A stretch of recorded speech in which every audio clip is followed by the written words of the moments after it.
Siya ang the man with the golden career sa Korte Suprema. At age 43, siya ang pinakabatang spokesperson at court administrator nito with the rank of presiding judge of the Court of Appeals.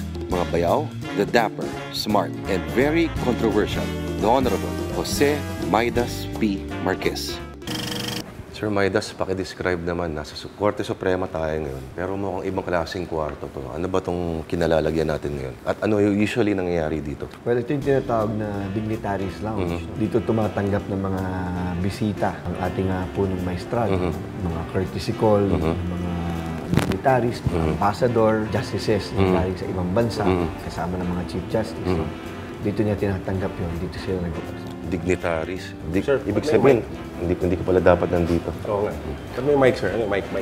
Normally kasi, pagka may maraming kasama yung bisita, mahaba yung linya dyan. Wala namang microphone. So, parang aerial mic lang. Naririnig naman.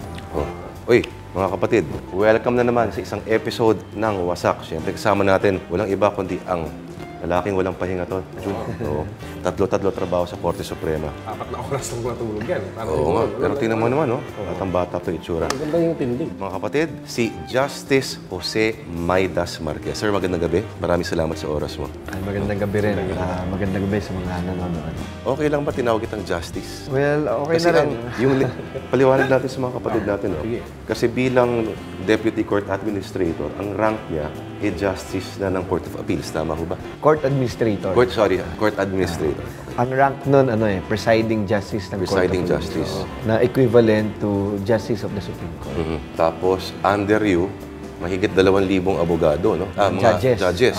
Judges at court personnel, actually. Court personnel. Mas marami pang court personnel. Oo, ang mga judges natin nasa mga mahigit 2,000. Tapos ang court personnel, mahigit 25,000 yan. At ikaw, sa history ng Supreme Court, ang pinakabatang na-appoint doon. Parang gano'n. Ikaw ngayon ay, 46 years old? Tama? 45? 40. Kabe-birthday mo lang, balita ko. Oo nga. Last month. Apoy rin kami paano. Kaya pala ako yung magandang lalaki. Ang matalino, no? Yun. Sir, napansin namin lately, no, medyo hindi ka nagpapakita masyado sa media. Unlike before. Well, ano kasi ngayon, Kasi impeachment season. At alam naman natin na merong spokespersons, ang ating punong maestrado. Kaya kung medyo concerning impeachment, pinapaubaya ko na yon sa mga spokesperson. Ano naman assessment sa trial so far? Okay naman, Turn ng defense ngayon. At nakita naman natin yung mga witnesses na pinipresenta naman na ipapaliwanag mabuti ang defense, yung kanilang side. So, okay naman.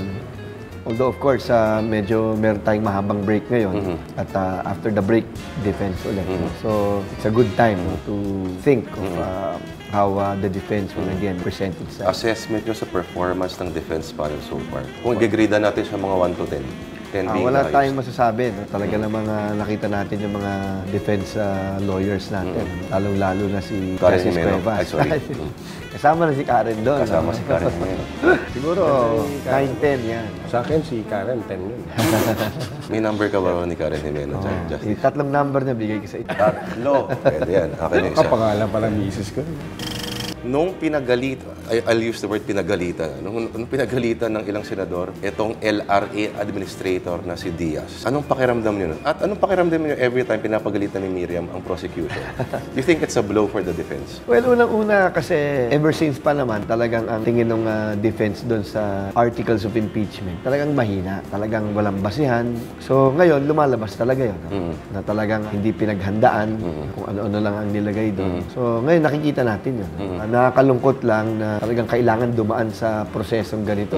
Kasi kung talagang wala palang basihan yon, sana nung simula pa lang hindi na tayo umabot dito sa ganito. Do you think anything good will come out of this impeachment process? Palagi namang merong magandang lalabas dito. Makikita natin dito siguro yung kahalagahan ng meron tayong 3 co-equal branches of government, yung separation of powers na sinasabi, judicial independence, rule of law. Dito makikita talaga yun na ano ba ibig sabihin ng mga yun. Siguro makikita rin natin dito na bago dumaan sa ganitong proseso, talagang dapat pag-aralang mabuti. Dahil marami tayong pwedeng gawin na hindi kailangan pag-aksehan ng panahon itong mga ganitong proseso. Speaking of proseso, yung mga front page kayo ng mga dyaryo ay yung mababang trust at approval rating ni CJ Corona. Ano masasabi niyo rito? Do you think matuturing itong tagumpay sa panig ng prosecution doon sa matatawag natin propaganda na napapakalat nila? Well, unang-una, ang trust rating naman ng Supreme Court or kasama na ang punong maestrado, hindi naman talaga tumataas yun. Palaging naka-level lang yung mas mababa. Kasi hindi naman politiko ang mga maestrado ng Korte Suprema. Hindi naman yan talagang lumalabas, hindi yan talaga nakikita sa TV, naririnig sa radyo. No? Ang mga justices ng Supreme Court, mababasa mo lang ang kanilang mga desisyon. And almost always, hindi pa ganun kadaling intindihin ang mga desisyon. Ano? Dahil nga, minsan medyo technical. O ngayon, dinagdagan mo pa ng impeachment na kung saan mayroong mga paratang na talagang marami naman doon walang basihan. Pero talagang nalalathala, na naririnig sa, napapanood, naririnig sa radyo, napapanood sa TV. Talagang, siguro, bababa talaga ang trust rating niya. Ganun talaga eh. Ayun nga ang medyo nakakalungkot. Dahil ang trust and confidence sa ating korte ay naapektuhan dahil dito sa impeachment.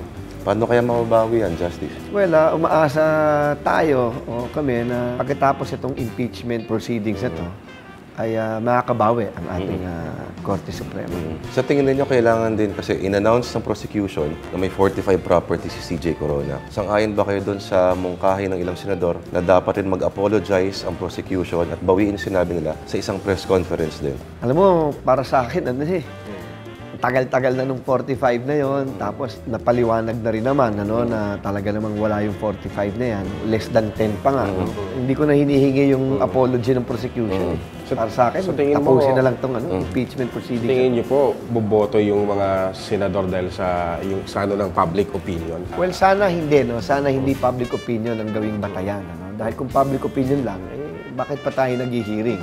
Bakit pa tayo mayroong mga rules of court? Bakit pa tayo mayroong mga, di ba, na prosesong dinadaanan? Kung public opinion lang, survey na lang, di ba? So sana ang gawing batayan ay yung mga talagang ebidensya na naipalabas sa impeachment proceedings.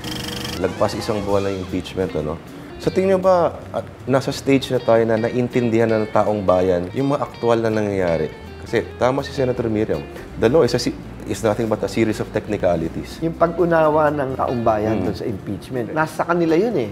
Kung talagang susubaybayan naman nila, maaaring maintindihan. Dahil pilit na mga pinapaunawa ng Senate President kung ano nangyayari. At makikita naman natin ng prosecution at defense, talagang pinipilit din nilang ipaunawa sa taong bayan kung anong nangyayari.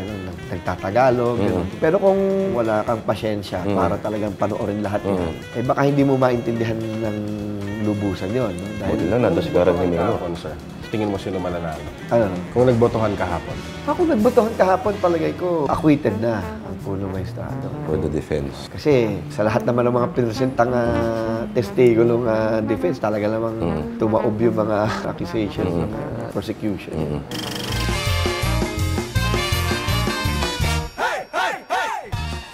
O mga bayaw, ako si Bart. Ngayon, tuturuan ko kayo maging isang tunay na lalaki dito lang sa Bet ni Bart.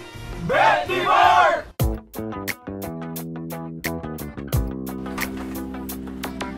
Etong tubon to, bet ko. Kasi matigas. At ito ang naging sandata ng mga taxi driver, jeepney driver, laban sa mga magnanakaw at mga holdapper, di ba? Yan mga naman, ang hampas-hampas to, Itong pambomba na to, bet ko. Kasi malakas to magtanggal ng bara ng inidoro.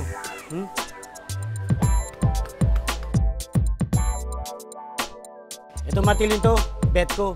Kasi matigas ang ulo at panghataw to ng pako. Lalo to, malaki, matigas ang ulo.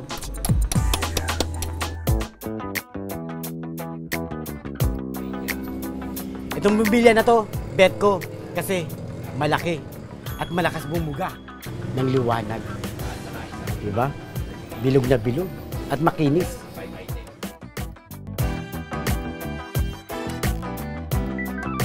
Ate, papot naman ito. Itong doorknob na to, bet ko. Kasi bilugan, matibay, at masarap hawakan. At sigurado secure kayo sa bahay nyo. Double-double ang laki ito At di susi pa. Kaya hindi ka basa-basa mananakawan. Di ba mga bayaw? O mga bayaw, Yan ang bet na para sa inyo. Para kayo maging tunay na lalaki. Ito lang sa Bentley Bar. Bentley Bar! Sa mga hipag, sa mga bayaw natin. Sabi ko pumunta na rito eh. Wala ba sila? Parang dito lang yun sila sa labas.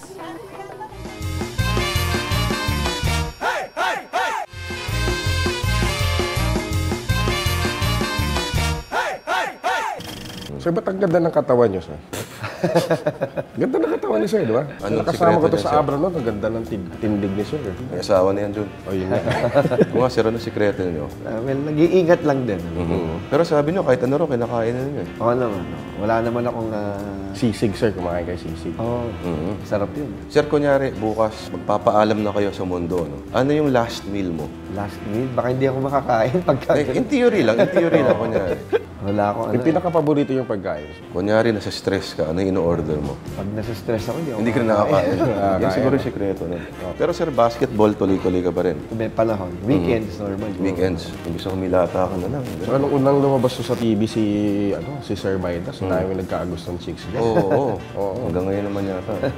May mga kumukuha ba ng number sa'yo, sir? Ay, yung number ko, alam naman ang buong mundo yung number. Yung chicks na kumukuha ng number, gano'n. Pag naglalakad ka, sir, sa mall, I'm sure marami nagpapapicture sa'yo. Meron din doon sa mga nakakakilala.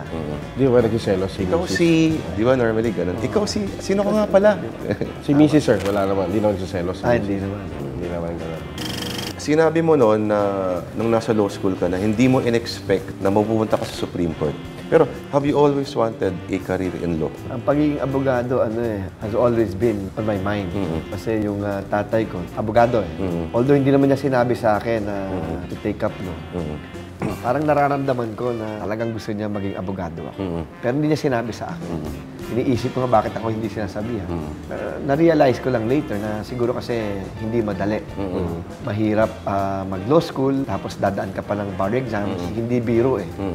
So kaya siguro hindi niya sinabi sa akin.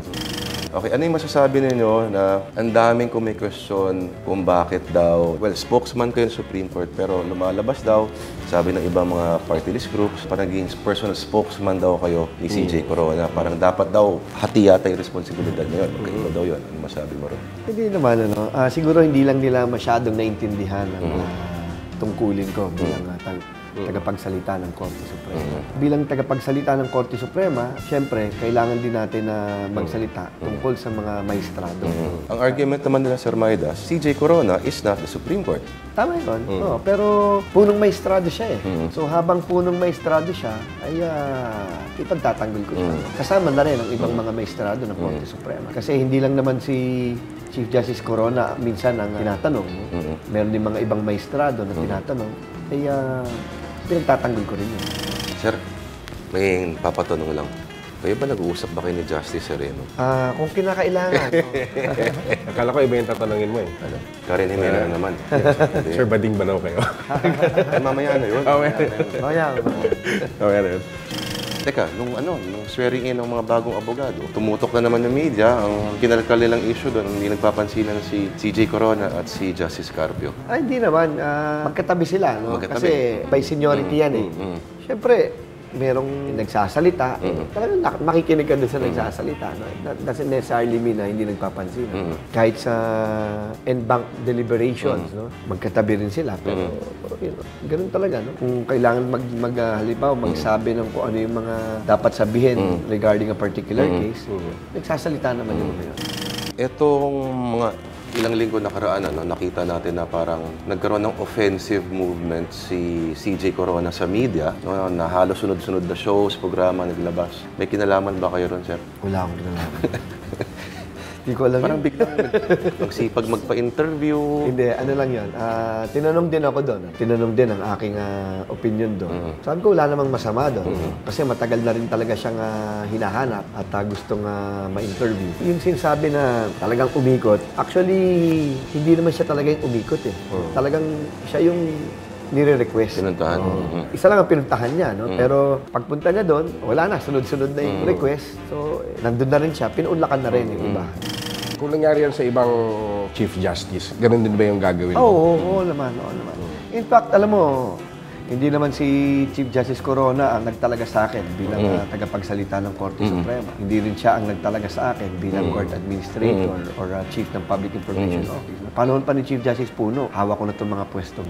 Wala namang kinalaman talaga si Chief Justice Corona dito. Kaya lang, bilang career public servant, talagang dapat natin ipagtanggol kung sinong nandyan, kung sinong nakaupo dyan. At yun naman ang aking ginagawa ng buong kakayanan. Sa posisyon mo ba, mas administrative ba ang thrust ng mga ginagawa mo? Or parang sa tingin mo ba, parang hindi ba napupurol yung iyong mga legal skills dahil dito sa dami ng admin work na kailangan mong trabahuin? Hindi naman, Kabilang halimbawa dun sa admin work yun, discipline ng judges and court personnel. So, halimbawa, may mga nagpa-file ng kaso against sa judges and court personnel. Dumadaan din sa akin yun. So, pinag-aaralan ko yun. Gumagawa tayo ng rekomendasyon kung talaga bang kailangan na patawan ng kaukulang sanctions or hindi. So, marami naman dun sa admin work na ginagawa ko. Talagang kailangan din ng legal mind. Hindi naman mawawala. So, hindi siya mapupurol talaga? Tapos, sa pagiging tagapagsalita ng Korte Suprema, hindi ka naman pwedeng magsalita hanggang hindi mo nababasa. Kung ano yung kailangan naintindihan mo rin. Naintindihan mo para masagot mo lahat ng mga tanong ng mga media. Ikaw ba, Jun, may naalala ka noon mga past administrations na Supreme Court spokesman? Parang wala. Parang ikaw yan yung pinaka-prominent na Supreme Court. Siya na yung naabutan kong O baka kasi siya lang magandang lalaki. Baka, Lahat mo ako mo. sir, Actually, pangalawa lang ako. Pangalawa pa lang ako. dati Sino yung una? Yung una, si Attorney Khan, Ismael Khan. Pero siguro... Kasi yung pogi niyo rin, sir. mas gwapo sa akin. Anyway, sir, pag na-convict si CJ, sir. Convict talaga yun. Kayo din ba matatanggal Hindi din kayo? convict yung tamang word. Ano tamang word? Pag na-impeach. Impeach na siya. Impeach siya, okay. Pag natanggal siguro. Matatanggal din ba kayo? Well, ang aking posisyon bilang court administrator, ano yun permanent yun. Hindi siya impeachable. Hindi siya impeachable. Permanent yun hanggang 65 years old. So, matagal pa. Di mga, kung hanggang 65 years old, mga 40 years pa. May intention ka... Baka kayo naman yung ma-impeach. may intention ka magstay hanggang 65 sa Supreme Court? Depende. Hanggang kaya pa natin Next year, magtrabaho. baka may balak ba kayo tumakbo next year? Meron. 5K. 5K. Sir, how does CJ Marquez sound to you? Sino yun? Joey Marquez. Kuya Christopher Joey. Joey Marquez.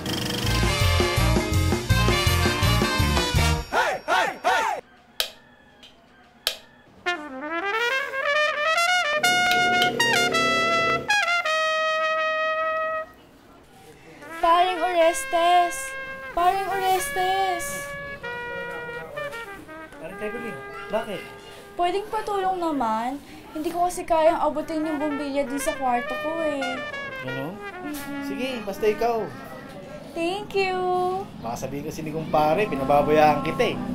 Bait mo talaga. Ito kumpare, sira kasi yung ilaw namin. Yan ba yung sira? Oo. Pundido? Oo, paayos naman. Maliwanag naman ah. May ilaw naman sa labas ah. Paano mamayang gabi? Siyempre kailangan, di ba? Wala kasi mamaya si kumpare, di ba? Next week pa uuwi. Siyempre mag-isa lang ako. Nakatakot kaya pag madilim. Sige, yun lang pala problema mo eh. Ayusin natin yan. Sige, thank you. Ano ba pwede gamitin dito? Ayun, may monoblock pala rito eh. Pwede ba to? Monoblock? Oo.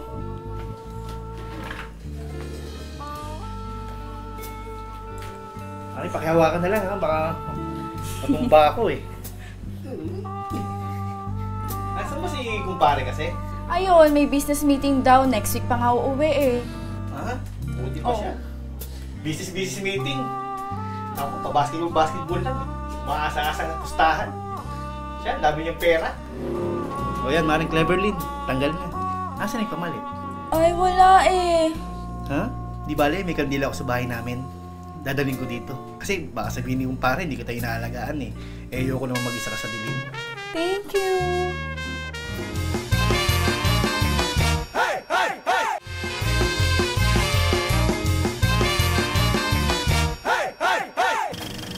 Sir, ito naman, may mga party groups naman, pinapanagot daw kayo.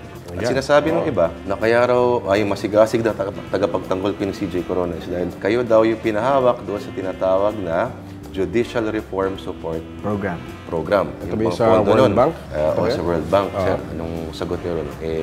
May tinatawag silang parang mga questionabling paghawak daw ng pondong yon na amounting to millions. Hindi lang nila siguro masyada intindihan kung ano yung nangyayari talaga. Unang-una, hindi ako ang administrador noon ng Judicial Reform Support Program. Meron kaming tinatawag na PMO, no? Program Management Office. Yan ang humahawak dyan. Kaya lang, bilang court administrator, marami tayong papel doon. Dahil pag sinabi mong judicial reform, syempre, kasama doon yung mga lower courts. At pag sinabi mong lower courts, kasama doon ang court administrator. Pero hindi lang siguro na naintindihan. No? Subok naman natin ipinaliliwanag din yan. Kaya lang, medyo marami dyan, very technical din. Kaya baka ayaw din nilang intindihin. Pero para sa akin, dala to ng politika. Masamang politika. Kailangan niyo raw managot. Parang paano ba sasagutin yun? Maglalabas ka ng accounting papers. Hindi ko nga alam kung anong, binabasa ko naman yung hindi, hanggang ngayon, nag-file daw dun sa OPRA. Hanggang ngayon, wala naman akong natatanggap na kailangan ko magpaliwanag. No? Handa naman ako Si magpaliwanag. Walter Bello, no? Si Akbayan. Handa naman ako magpaliwanag doon. Hindi naman ako pinagpapaliwanag. So, nag-aantay lang ako. Hintay ka lang. Siguro. Pero lahat yun kayang ipaliwanag. Madaling ipaliwanag yun. Ayun nga, no? Katulad ng sinabi ko, matagal ko nang ginagawa lahat yan eh. Bakit ngayon lang sila nag-file niyan, ngayong merong impeachment, at ngayong sinasabi nila na abogado daw ako ni Chief Justice Corona. Sama-sama nila eh. So talagang doon makikita natin na talagang politika lang eh. Nakakalungkot man na pati ang Korte Suprema nadadamay sa politika. Pero siguro talagang ganoon eh. So kailangan lang natin sagutin. Sir, sa tingin mo, sino si Little Lady? Little lady? Small lady. Yung hindi umano yung nag-abot daw doon sa isang congressman sa prosecution panel. Hindi ko alam kung meron ba nun? Hindi ko alam kung meron nun eh. Baka si Bolet Banal. Nag-react daw si GMA. Hindi daw siya. Ngayon, kasi di ba normally pag ginugoogle mo yung pangalan ng isang tao, kadalasan unang lumalabas mga Wikipedia, biography. Sa kanya, pag, iba eh, no? Pag ginugol namin yung pangalan mo, unang lumalabas yung video na, paano yun dun? Ay! Gano'n, di ba? Nasira tuloy. Hindi pa naman kind minsan ang netizens. Lalo na pag sa mga ganyang bagay. Ano naisip mo na parang, okay, next few years, yun ang magiging legacy mo. At least in the world of social media. Tinatawanan ko lang yun eh. Kasi para sa akin, baliwala yun. Kilala ko naman ang sarili ko. Marami naman may kilala sa akin. Mas marami akong pwedeng pagkaabalahan kaysa doon. At saka dahil doon, naging paborito siya ng mga bading sa showbiz. Ano nangyari? Gusto sa kanya yung mga bading. Ano masasabi mo doon, sir? Well, Saan naman galing yan? Marami akong mga nababasa. Hindi, kahit wala pa yung video na yun. Marami nang may type sa kanya. wala naman ako ano doon. Kasi parang, posible. Posible. Pwede. Ano man naman yung mga kapatid natin. Pwede to, Sorry. So, okay, sa tingin mo isang mababaw na issue lang to na parang very persistent. So, naintindihan mo ngayon yung idea ng knowing and how the president feels? Oo naman. At the end of the day, it's all about you. No? Kung ano bang tingin mo sa sarili mo. Halimbawa, kung dun sa issue ng pagiging bading. No? Ikaw ba tingin mo bading ka? Di ba? O kung dun sa knowing, ikaw ba tingin mo tamad ka? Di ba? Kung tingin mo hindi ka naman tamad, tingin mo nagtatrabaho ka talaga, it shouldn't bother you. Parang nagagalit yung ibang mga taga-Malacanang eh. Parang pumapatol sila. Kung sa akin, hindi dapat patulan. Hindi ba dapat patulan? Naglabas pa nga sila ng picture, no? Busy si... Hindi kailangan Photoshop lang daw yun eh. Yung nasa Ross Boulevard. Ako naman. Tanong, walang salamin habang Tapos may inquirer sa harap. Hindi well, para sa akin, alam naman ng taong, halimbawa, media. Di ba? Ang media naman, marami naman nagko-cover, halimbawa, sa Pangulo o sa akin bilang tagapagsalita. Alam naman nila eh. So, sila ang unang makakapagsabi at masasabi nila doon sa mga kasama nila kung anong totoo. You think you'll never hear the end of it? Ang Yung ganun yun, because of that video. sa akin, non-issue talaga yun eh. Kasi Ginawa lang nila. pag ginugal mo siya, Yun agad eh, yung sa unang YouTube. lumalabas, Maidas Marquez, 100% gay. Tapos mahanap lang yung biography niya doon sa korte, sa website ng Korte Suprema, yung mga pang-anim na pang-pito. Walang Wikipedia, no? Walang Wikipedia. Pero sir, nakasulat na ng ilang aklat ito. At naging professor pa siya ng batas. Sa Ateneo. Hindi, nagtuturo ako sa Centro Escolar. Hanggang ngayon? Okay. Hanggang ngayon. Sir, maraming mga ano ron. Oo, dahil yung cheese doon, sir. Mga iba-ibang lahi. Wala bang nagbibigay sa iyo ng number? Sir, bang gano'n, sir? Wala naman, wala. Sir, i-root canal niyo ako. Nakaputi. Specialty. Nakaputi pa yung mga tao Nakaputi doon. pa yung mga yan. Eh, sir, may plano ba kayong pumasok sa showbiz? Pwede kayong maging artista sa ganyang katawan, no? Ano? Pwede yan, ano? Di ba? May plano ba Anong kayo? role? Anong role? Ako ang batas. Hindi na naman uso yung ano ngayon, eh. Action eh. Sando yung mga estudyante ng CEO, no? Most of the time, nakikita namin kayo sa media, very level-headed, very cool lang, composed. Pero may naalala ka isang instance na parang you lost it, napikon ka sa isang tanong, sa isang issue. At ano yung mga bagay na normally kinapipikunan mo? Wala akong maisip no? Kasi bago ako sumalang sa isang press briefing, iniisip ko na kung ano yung mga tanong na medyo pasaway, yung medyo makulit na tanong. Parang ini-internalize ko na hindi ako dapat mapikon doon. Sagutin lang kasama yun sa trabaho Minsan, pagka talaga makulit at halatang hindi niya alaman yung tinatanong niya, medyo... Parang pinaparinggan yata ako dito. Hindi, medyo... Hindi, okay lang. 5'9" yan, tol. 5'9". Medyo pipitigin mo rin. Umayos ka. Di ba, gano'n? Pero yung mapipikon, parang hindi pa ako napipikon sa press brief. Mula noon pa. Mula noon. Mula yung si J. Puno. Palagi kong sinasabi, wala naman akong tinatago. No? Kung anong naging desisyon ng Korte Suprema, yan ang sasabihin ko. You may not like it, you may not agree with it, pero yun ang desisyon dapat tanggapin mo. No? Wala akong magagawa doon. Yun ang desisyon Diba? Nag-a-anunsyo lang ako Sir, hindi ba sumagi sa isip mo na baka gusto mong tumakbo for public office? Talagang matagal ko nang binabalak tumakbo, no? Kaya nagsimula ako 3K. 5K nga. 5K na tapos 10K. 10K. 3K nga, sir. Di pa kami umabot Nung una, hindi na ako maabot doon. Sir, sa schedule mo ba, nakaka-gimmick ka pa? Nakakalabas ka pa, mga ganyan? Nasaan siya kagabi? Yan. Alas 12 ng gabi. Mahal Nasaan siya? na kagabi. At sino ang kasama niya? Di ba sensor, hindi pwede? Pwede naman natin i-blip Pwede na i-blip Hindi, naman, paminsan-minsan lumalabas din kasama ng mga kaibigan or kasama sa office. Hindi naman talaga puro trabaho lang. Dahil minsan kailangan mo rin talaga mag-unwind. Marami maganda dyan sa ano yan, sir. Saan? Staff nyo. Totoo ba yan, sir? Na Marami ka rin magandang staff. Lahat ng staff ko maganda. Kilala ko dun isa, si Doran Kasi may asawa ka na dun. Yun nga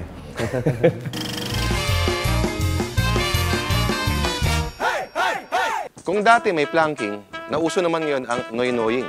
Ibig sabihin nito nagbibisi-bisihan kunyari, pero wala naman talaga nagagawa. Dito po sa Wasak, ito ang top 5 terms na may ing na galing sa impeachment trial at ang kanilang mga ibig sabihin. Ito sila. Sa number 5, Enrile Ying. No laughing please in this court.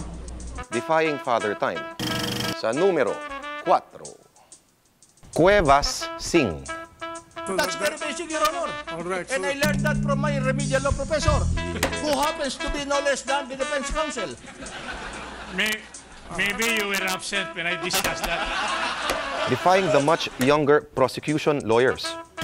Sa number 3, Drilon Ning. Lawyering for the prosecution. I don't want to talk about it. Sa number 2, Lapid Ding. Oh, ba't tumatawa na naman kayo dyan? Knowing nothing but admitting it. At ang aming top ing term mula sa impeachment trial, this is not a school of rhetorical skills. This is a school of logic and experience. Miriam Ming. Knowing everything and admitting it. O, di tapos na.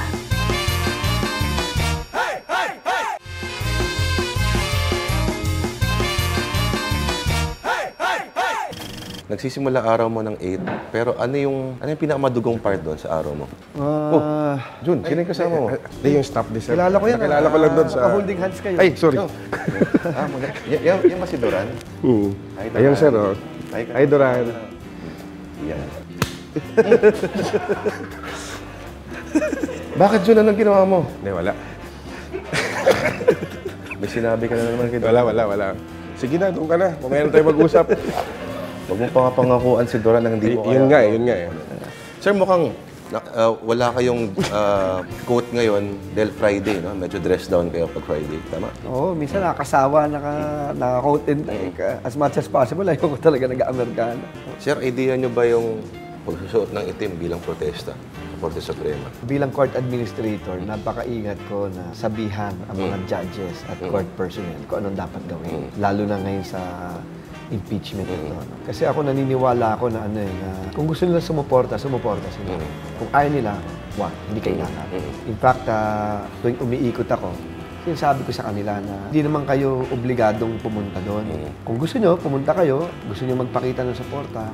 Salamat. Kung hindi naman, okay lang din. Kasi naintindihan ko sila no? Lalong-lalo na yung mga judges. Lahat yan nag-aasam ng promotion makita sila dito na sumusuporta kay Chief Justice Corona. Wala, hindi na mapopromote yung mga yan. Di ba? Naglabas kamakailan, statement pa rin ang mga justices na sinusuportahan si CJ. Nasa mga justices yun. Nasa mga individual justices yun.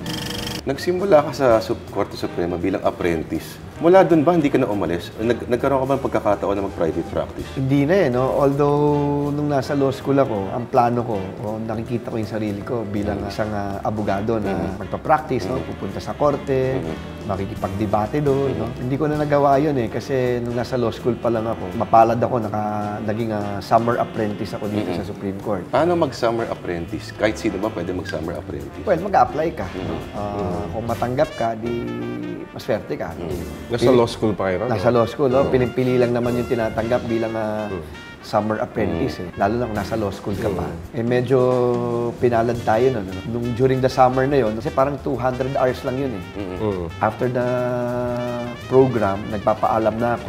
In-offer ako ng regular job dito sa Supreme Court.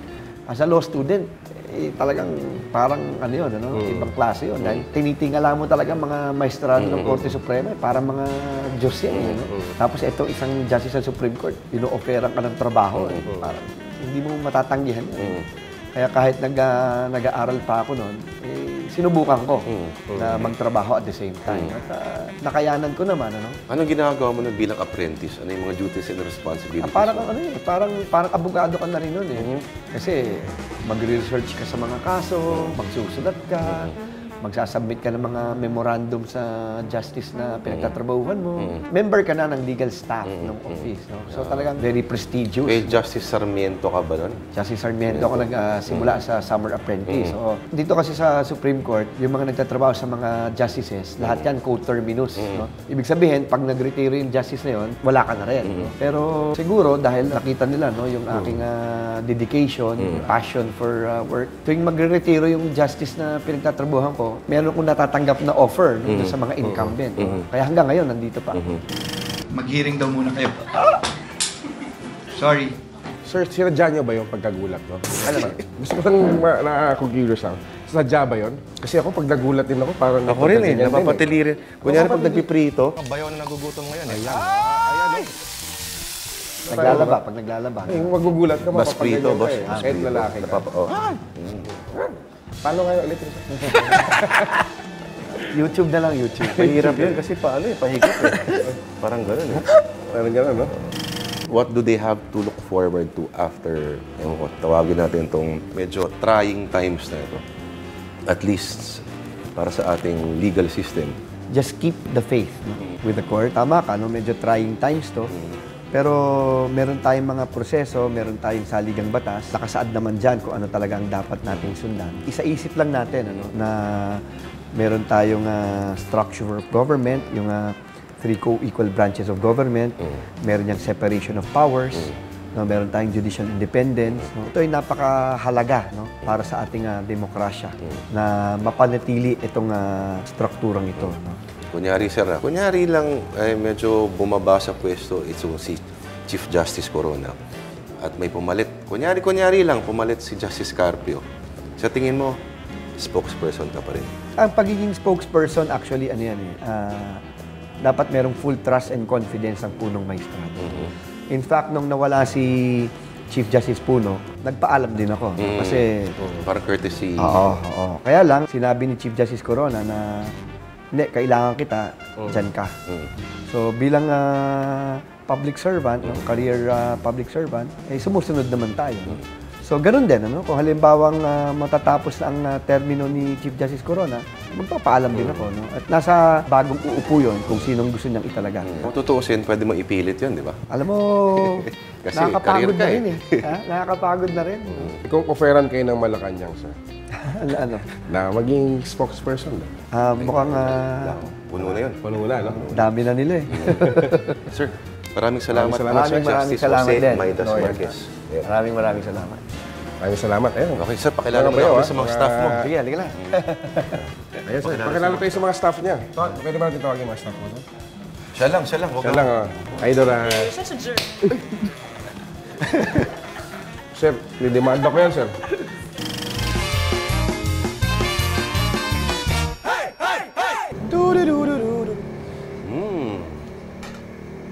Sarap to, Canton. Uy, Lord! Oh, Mamadali ulit ako eh. ano na naman? Darating yung hipag ni Orestes, pare. Alam ko na problema mo. Oh. Wala kang budget. Wala akong budget. Pero gusto- Meron lang ako dito, cornic. Cornic. Cornic na may garlic. Eksaktong-eksakto. Meron akong instant pansit canton. Pwede ba yan? Yan ang bagong galonggong ng masang Pilipino. Hoy, mga bayaw, welcome na naman sa isang edisyon ng Pue.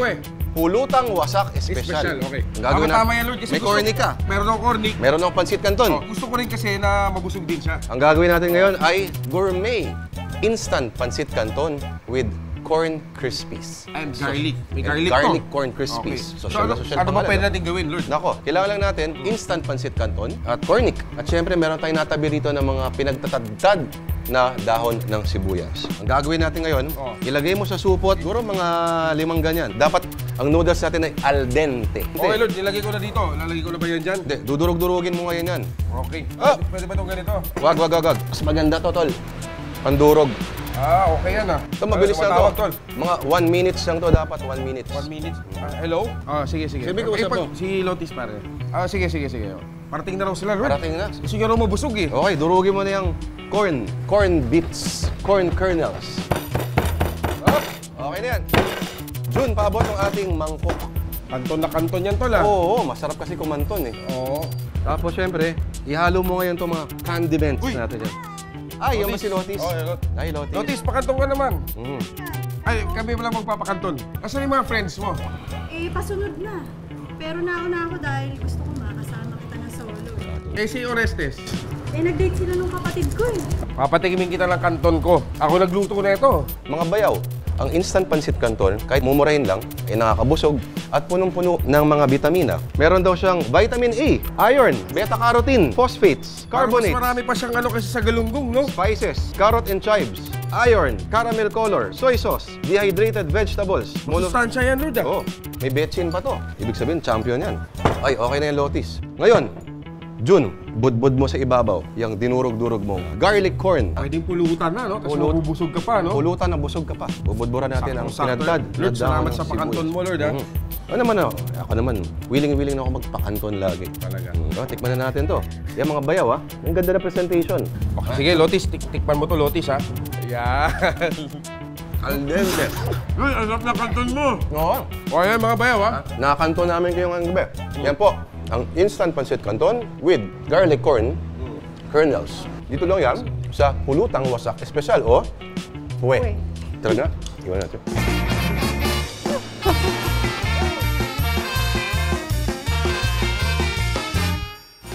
Wasak na sa pag-ibig! Wasak na